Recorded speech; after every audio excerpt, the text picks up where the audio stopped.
జగన్నాథ్పూర్ బోర్నపల్లి మధ్య వంతెన నిర్మాణంతో ఏదైతుందో ఇటు జగన్నాథ్పూర్ ఆదివాసీల సమస్య తీరడంతో పాటుగా బోర్నపల్లి వాస్తవ్యులు కూడా మరి సౌకర్యం ఏర్పడుతుంది అనేటువంటి ఒక భావనను గౌరవ ముఖ్యమంత్రి రేవంత్ రెడ్డి గారి దృష్టికి తీసుకెళ్లడం మనకు రేవంత్ రెడ్డి గారు ఏదైతుందో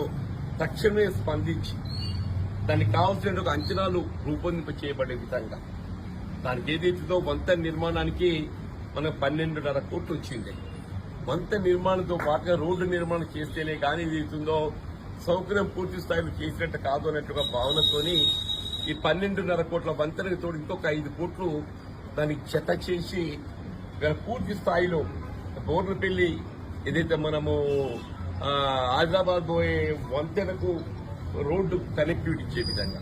అట్లా మనం వీవీ రావుపేట పోయే రోడ్డుకు కనెక్టివిటీ ఇచ్చే విధంగా డాంబర్ రోడ్ నిర్మాణం తలపెట్టే విధంగా ఏదైతుందో 17.5 కోట్లు మంజూరు చేయబడే విధంగా మరి గౌరవ ముఖ్యమంత్రి రేవంత్ రెడ్డి గారు చొరవ చూపెట్టడం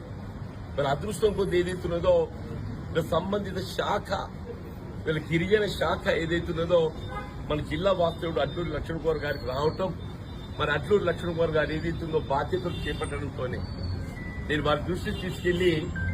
ఆర్థిక శాఖ అనుమతి పొంది వీళ్ళ కేవలం ఏదైతుందో మరి మీ మంజూరు కొరకు అది వేచి చూస్తున్నది మీ చేతుల మీద మంజూరు చేసి జగిత్యాల జిల్లా వాస్తవ్యులుగా మరి ఈ ప్రాంత వాస్తవ్యులుగా ఏదైతుందో మరి జగిత్యాల జిల్లాలో నెలకొన్నటువంటి ఒక